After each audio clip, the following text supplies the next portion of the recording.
Let them know that democracy is being threatened.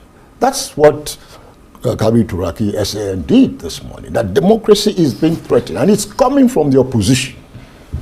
It's coming from the opposition, and it must. Hello and what's up, guys? In this video, things are getting very tense inside Nigeria's political space, and honestly, what you're about to hear will leave you wondering what's really going on behind the scenes. Right now, the PDP, once a powerful political giant, is in total chaos. Wadata Plaza in Abuja, a place that used to symbolize strength, has turned into a battleground. Rival factions were literally facing off. People were pushed around, and even journalists were tear-gassed. The whole environment looked like a political movie scene, but this time it was real life. According to witnesses, the drama became so heated that the police had to force people out of the building, and the shocking part, both major factions refused to step back. Each group claimed they were the real PDP leaders. Guys, imagine the tension. Supporters standing their ground, shouting, pushing, while the air was filled with the smell of tear gas. Now, the big twist: a senior PDP chieftain, Senator Ben Obi, just revealed that the convention in Ibadan was actually properly organized. He said the party notified INEC, the police, and the DSS within the required time, meaning the convention was legitimate. But despite that, a faction still stormed the PDP headquarters, insisting they were in charge, and that is where the clashes started. But here is where things take a darker turn. Senator Obi hinted at something deeper, something many Nigerians have whispered about for months. He said this crisis is not helping matters with the Nigerian government, and then added something explosive. He believed President Tinubu knows exactly where the fire is coming from, but is choosing to stay silent. According to him, democracy is being threatened, and it's coming from the opposition. He said his worry is growing because the signs are everywhere: governor defecting, ministers clashing with the military, party officials being pushed out, and foreign governments now watching Nigeria closely. Even America and the United Nations, he said, are discussing Nigeria's situation. He then dropped another bombshell. He once met Tinubu, a chief in Anambra, so he knows him personally, and because of that, he says Tinubu should draw the line and stop the escalating chaos before things get out of hand. Imagine the PDP. Expelled members are rejecting their expulsion, calling it a joke. Governors are switching sides every day. Court cases are piling up, and despite all the confusion, each faction is convinced they are the true leaders. The party is now balancing between being reborn or completely falling apart. Guys, the question now is simple but scary. Is Nigeria heading into a one-party state, or is this just the beginning of a major political storm? And if democracy is really under threat like they claim, what exactly does that mean for 2027 and beyond? Guys, I will let you watch this video for yourself so you can see exactly what I'm talking about. Also, don't forget to like, share, and subscribe to this channel if you haven't already done so. Take a look, guys, and remember to share your thoughts after watching. So the PDP embroiled in a maelstrom of intrigue. Its once majestic edifice now tottering on the precipice of implosion. The party's national headquarters, Wadata Plaza, once a symbol of political grandeur, has been reduced to a battleground, with rival factions clashing in a spectacle of unbridled rancor. The perfidious winds of discord have swept through the party, leaving in their wake a trail of expelled dignitaries, defecting governors, and a leadership dispute that threatens to consume the very heart, soul, and fabric of the party. The Ibadan convention, meant to be a triumphant affirmation of the PDP's vitality, has instead become a pyre upon which the hopes and dreams of its members are being slowly immolated. And today, in full public view, the opposing titans locked horns in a struggle for supremacy, their respective claims to the throne as contentious as they are compelling. The air was thick with tension, heavy with the scent of betrayal. Take a look at how it unfolded earlier in the day.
As I speak to you now, they're also asking us to make our way out. So it's been like this since the showdown began. It's a lot of drama. The weekend camp is not giving up, and Shey Makinde and Governor Bala, along with the newly elected NWC and the newly elected chairman of the party, is also not leaving this place.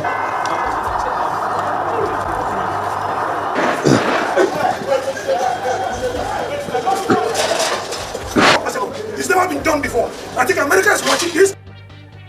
That's a snapshot of what happened earlier today at Wadata Plaza, the PDP's national headquarters here in Abuja. And of course, our Rise correspondent Mary Chinda was amongst those who were severely tear-gassed at that headquarters earlier today. Well, for more on this, I'm joined now in the studio by the Secretary of the PDP's National Convention Organizing Committee, High Chief Senator Ben Obi, a former PDP vice presidential candidate and former special advisor on inter-party affairs to the President of Nigeria, and currently Pro-Chancellor and Chairman of Council of the American University in Yola. Thank you very much indeed for coming in. Thank you very much, Charles, for having me. Good evening, Nigerians. Lucky for you, you weren't at that brawl earlier today. No, I missed it. I didn't get the information early enough, and I was also attending a board meeting.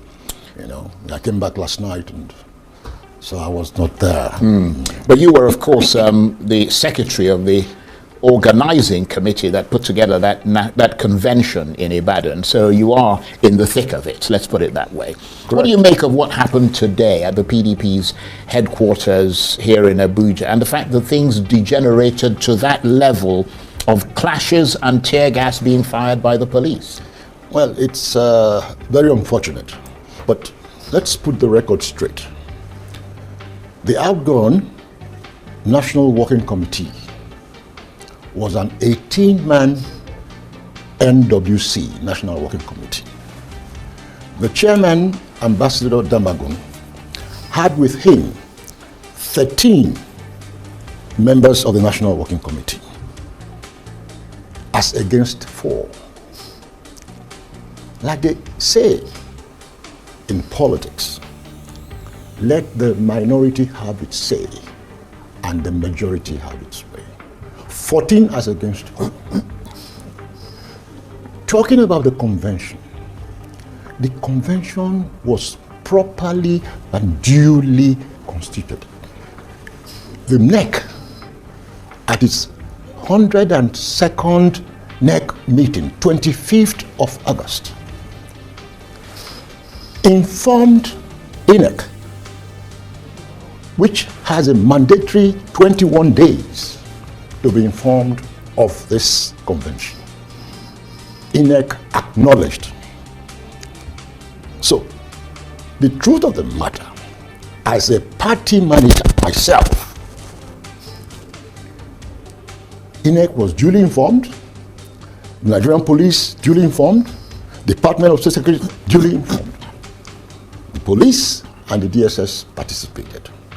INEC in their Electoral Act, they are not, it is not mandatory. But what is mandatory is that you must give them the 21 days notice, which we did. So you can see that the convention was properly and duly constituted. Right. So moving forward, what happened today is in fact not helping matters with the Nigerian government, particularly with the president.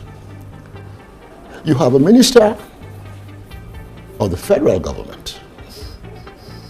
Only last week had issues with the military. Now again, the same thing is happening. We have to be very careful. And I am worried because I know President Bola Ahmed Tinubu very, very well. I made him a chief in Oka, where I come from. He's the Omenife of Oka. I made him a chief. So if we are saying that there's fire on the mountain, and the fire keeps building, and you know where it's coming from, and you as a commander-in-chief, you're saying nothing to it, then there's something going wrong, you know. So, but I believe that the PDP has decided to say, oh, you know something, we just have to rescue this party. Nigerians have been very worried that the PDP allowed so much indiscipline over the years. So much. What happened in Ibadan on Saturday into Sunday morning should have in fact happened over 1.5 years ago. Indeed. But just bringing it back to the present, not you in particular, but the party leadership that emerged from the Ibadan convention must have known what happened today was going to happen. I mean, the handwriting was on the wall, because even the Turaki leadership went to the police last night to warn that things were about to fall apart. Yes, I mean, you see, Charles, the attempt at not even allowing us to hold the convention, they themselves saw it coming. Look, at the convention in Ibadan, because of the controversies surrounding the court rulings and judgments, I moved a motion as secretary of the committee, secretary of the convention organizing committee, and secretary of the electoral committee. I moved a motion asking the delegates, do we continue with the elective convention or not? That motion was seconded and unanimously adopted. And that includes all the different chapters across the country. The entire delegates. 3,131. 2,745 delegates were accredited. And it was a unanimous decision. Charles, let it be known, convention of any political party is the highest authority of that party. And once a decision is taken there, it is final. You cannot compare a convention of a political party and National Executive Committee meeting. It's a joke. And what is the current situation right now? Because I imagine that inaugural NWC meeting that the Turaki leadership was trying to hold didn't take place after all today. Well, you know, they met with the police commissioner, all right? Took control of the office, addressed the press, and postponed the meeting. And the meeting will hold tomorrow. What is important is that, look, the PDP has decided to move on. And there is no stopping the party. The governors who are members of the party today are also very decided that the party has to move on. But you have to see it from the point of view of the public, and we are representatives of the public. I mean, it seems like things are sliding into a sort of heated irrationality where governors, former governors, serving ministers are lunging at each other over control of the party secretariat. I mean, were you one of those who was expelled by the Wike faction? Well, I don't even know, but I wouldn't even be surprised that I am included in the expulsion list. But that's absolutely, for me, it's a non-starter. I mean, these are people that a convention has expelled, and you come to a so-called National Executive Committee meeting, you say, who's convening that? Who? You know, I want to say this, quite honestly. There must be a limit to this rascality. We can't continue this way. But is there another way? I mean, is there any discussion at all or any steps being considered to reunite the PDP and address the concerns, not so much of the people that you've expelled, but some of the governors and members who have distanced themselves from your particular faction, if you like? Again, I am not surprised about that. Governors are jumping boat every day. The reason for that is obvious.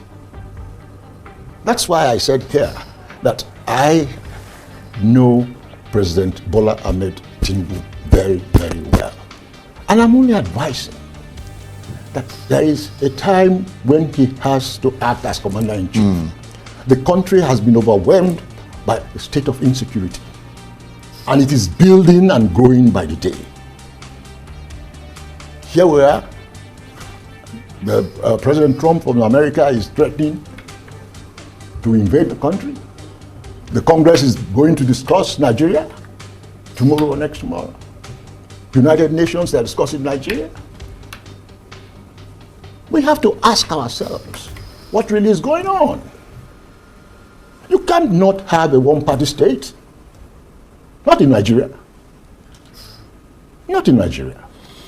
But while all this is bubbling on at the edges, the public doesn't quite know which faction of the PDP to bet on. I mean, you're still at the very early stages of this, let me call it PDP revolution. No. I mean, we know it is a revolution of sorts, but we don't know who the winners are going to be and which way the political gravity will shift when that bubble bursts. I mean, there are just too many, there are just too many irrational elements, and even though I'm sure you hope that the shift will go your way, but it could go anyway, couldn't it? Now, from the point of view of the public. Let's look at it from this perspective.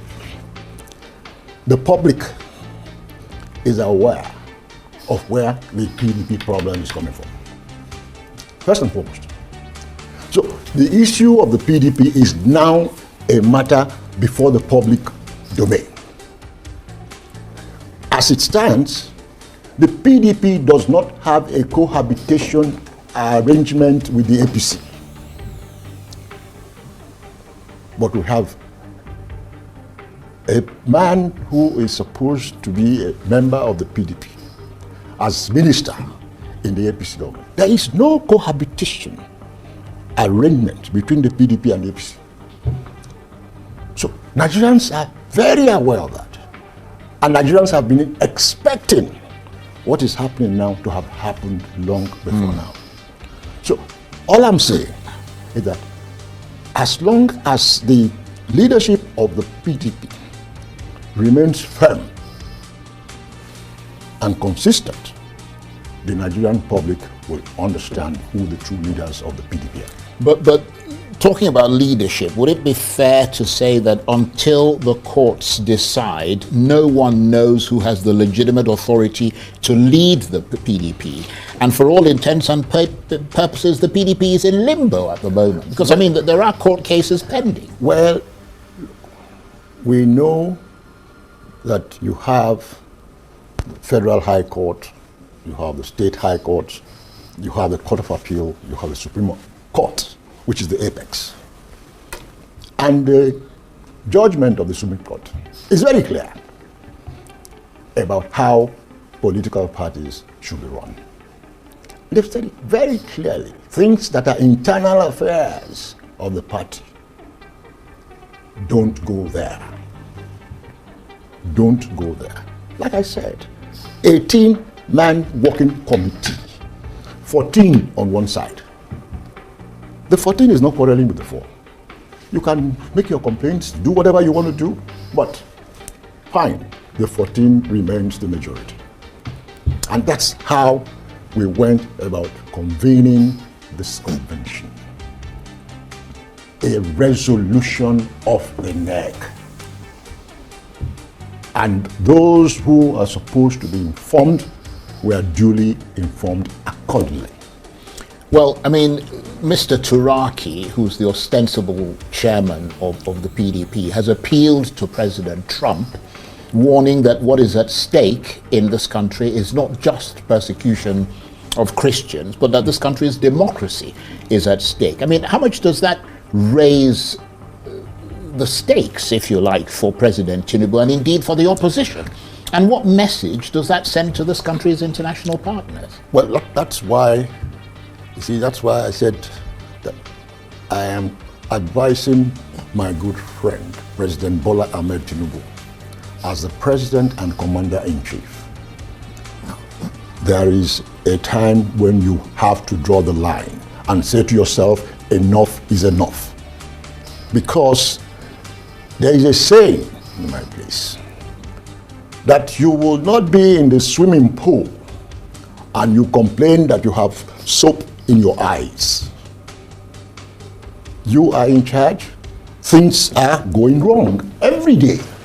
But you have to wonder, High Chief, that if Mr. Turaki, who was elected the new chairman of the PDP at that, let me put it this way, disputed Ibadan convention, if he does not have a plan to address the party's internal conflicts and strengthen governance structures, other than calling on President Trump to come from America and save the PDP and by extension Nigeria, you have to wonder why he became chairman in the first place. Well, that's part of the agenda. You have to alert the international community.